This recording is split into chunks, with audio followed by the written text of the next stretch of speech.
Hi guys, Alex here with Inside. Today we're going to be covering the newest project from Beyond in Maritime City called Sensia.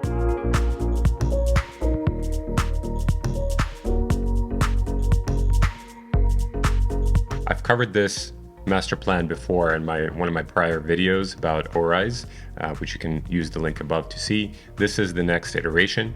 And let's talk through the details of the master plan. I'll remind you of why I think this is one of the best areas to invest in the UAE right now. And we'll see who it could be good for. The project is located in Maritime City, or it's called Jumeirah Peninsula now, which is next to Port Rashid, where Emaar is building. And now Beyond is the master developer for this area, which is a daughter company of Omniyat, responsible for building Lana, One at Palm, Alba, and a few other luxury projects, which normally start at about 20 to 30 million dirham for a 2-bedroom. They started Beyond recently in order to play in, let's say, the slightly less ultra-luxury segment, and to compete with the likes of Ellington, Select, and a few others. Why do I like this area? I think if you've been following me, you know that I'm a fan of areas that are high growth, and typically this means limited supply. It means that it's waterfront, and therefore you have very few units for a lot of demand. And we also, usually in these types of areas that I like, there's a master plan in place and a certain timeline for completion. I've covered RAK a lot in my videos. You know that I'm a fan, and I would say Maritime City is probably on par with RAK, but in Dubai, with a few key differences. Number one, when it comes to resale, I think Maritime City might have a slight edge from the perspective that it can also be targeting end users, so people who are going to live there. And what happens when you have a family and you're walking around a beautiful marina, you feel the breeze, people say, okay, I want to live here and I want to buy a unit that faces the water because they want the best for themselves and their family. And generally, they're not as concerned about price per square foot or simply pricing. For them, it's a more emotional decision because it provides a lot more than just a place to live for their family. And this is something to keep in mind, which can affect resale and affects how quickly we can resell something. I've mentioned before that the best time to exit a project usually is about, say, 6 months, 9 months prior to the handover. In this case, the handover is in Q3 2028, so about 3 years out, pretty standard for how long it takes to build a building. And so we're looking and exiting in about 2.5 years. Nearby is Dubai Islands, which I've covered in some of my earlier videos. However, investment-wise, I would say Island A is challenging because it's kind of like JVC on the water, where you have 15, 20 different developers, some of whom I've never heard of, building something, each with their own energy and vibe. And very few are actually beachfront. Ellington was one case, Rixus was another. There is a number of about 7 or 8 projects being developed here by the same developer that can offer some more privacy. But in general, if you look at Dubai Islands, it's pretty massive. How long is it going to take to build everything out? Probably like 7 to 10 years, because 3 of these islands haven't even been touched.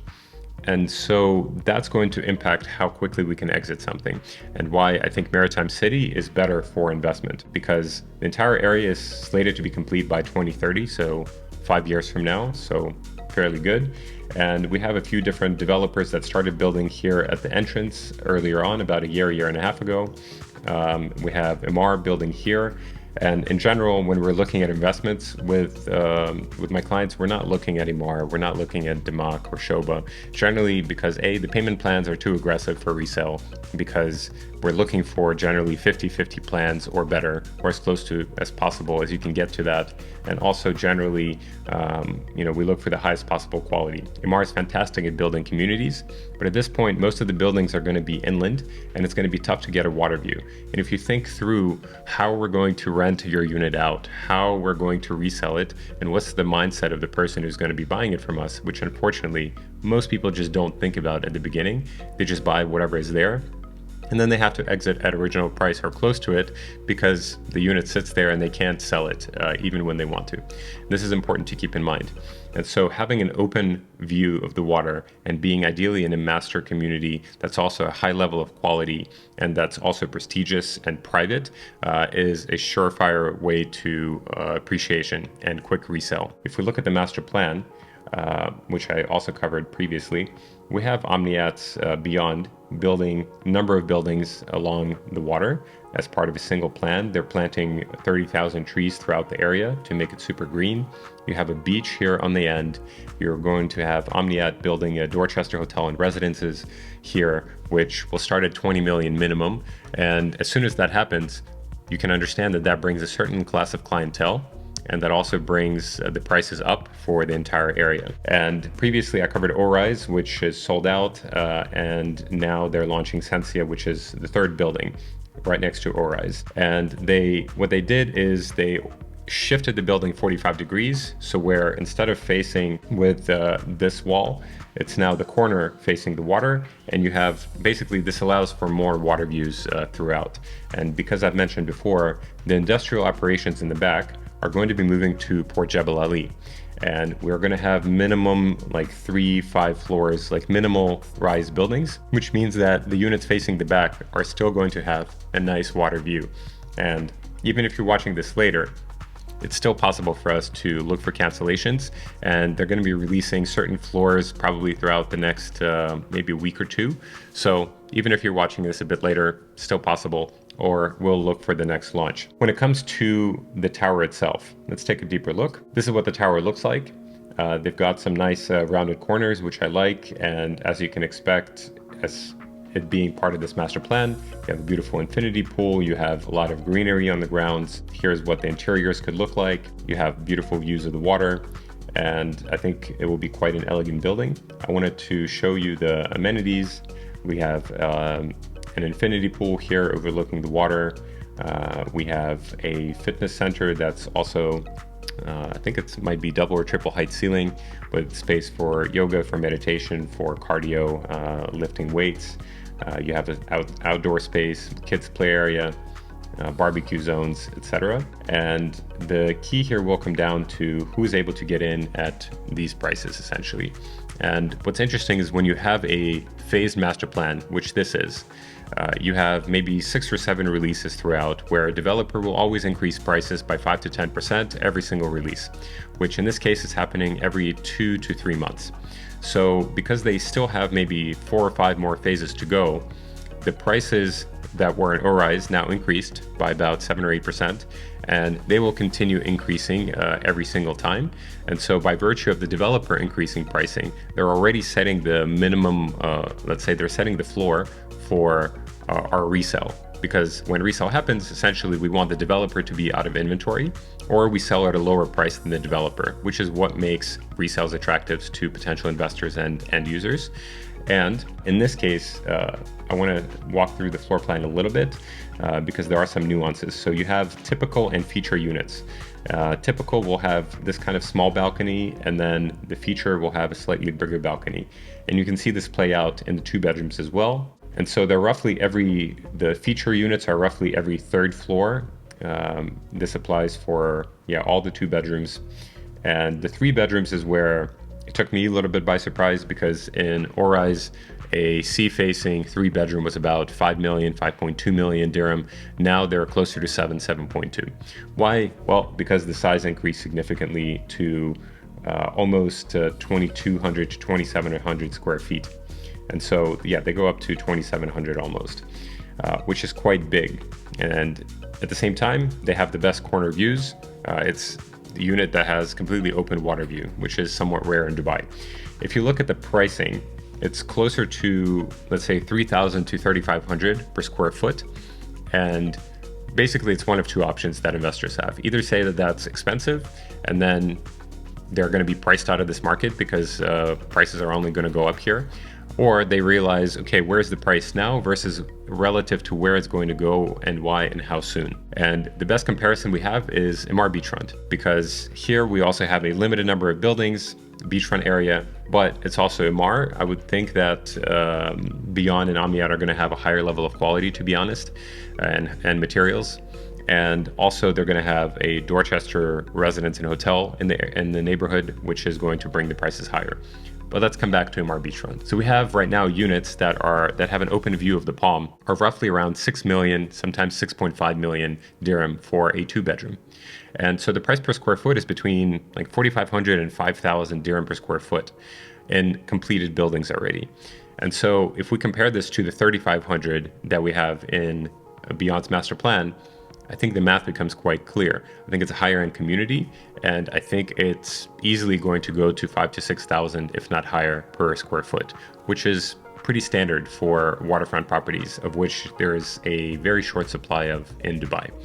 And so because this project has a very nice investor-friendly payment plan with 50-50, only 10% down payment, realistically, it's possible to get quite solid returns. So if we take a look at the financial model for what a resale could look like, so 1-bedrooms in general are going to be around 2.2 to 2.6 million, 2-bedrooms between 3.5 and 4.8 million, and 3-bedrooms, as I mentioned, like around 6.8 to 7.2 and higher. If we take a look at the example of a sea view 2-bedroom, around 4.5 million, we pay in 50%, and then we factor in all the costs of a resale. In about 2 years, it's realistic to get close to 50% returns. And by the way, this number that I'm expecting to exit at is conservative, because this is barely 15% annual appreciation, which I actually expect to be a lot higher for waterfront premium properties. So realistically, this is, I would say, the conservative scenario.